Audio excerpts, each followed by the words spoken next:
Hey, good afternoon. Happy Friday, August the 6th. Mark Milam here, your mortgage professional with Highland Mortgage, coming to you with this week's interest rate summary and market update. So, as we closed out last week, we were really starting to see interest rates on a tear, back to the best levels that we'd seen in the past 6 months, taking you all the way back to February, maybe even January of 2021, giving people a nice third or fourth chance at that record low interest rate, giving home purchasers more affordability as they're going out putting homes under contract. All of that super welcome news. And then we get into this week, the week that started August the 2nd, and we're really getting data dependent, starting to watch a lot of these economic reports. And the big day was Wednesday, and Wednesday was a bit of a head fake. And let me talk you through it.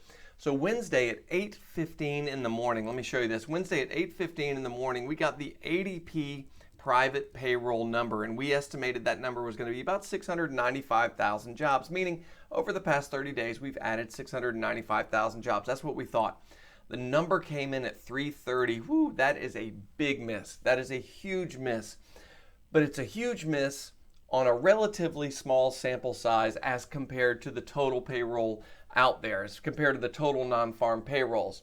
So ADP can be a great indicator because they do payroll for so many companies, but it's not the beginning and the end of the information. And then we got, about an hour and a half later, we got another interesting number. This is the ISM number, right? This is the services sector. This is an index, and it whipped expectations. Expectations were 60.4 on the index, came in at 64.1. Let me show you this real quick. This was a record high in July ISM survey. What does all this mean?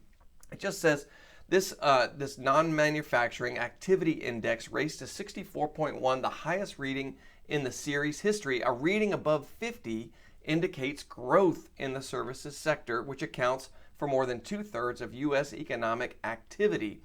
So really kind of a tale of two different stories here. Are we going to miss the jobs number, or are we really heating up in the services sector, which is 2/3 of the report? So that led us to today, which was the non-farm payrolls number. The non-farm payrolls number brought us in today at 943,000 against an estimate of 870,000. So beating expectations. Unemployment rate drops to 5.4% versus an expectation of 5.9%. So as it turns out, the ADP number, which can do this from time to time, was the head fake. The ISM number was far more on target, leading us to this better than expected jobs report, which did what for interest rates? Well, not a lot of favors. Let's take a look here.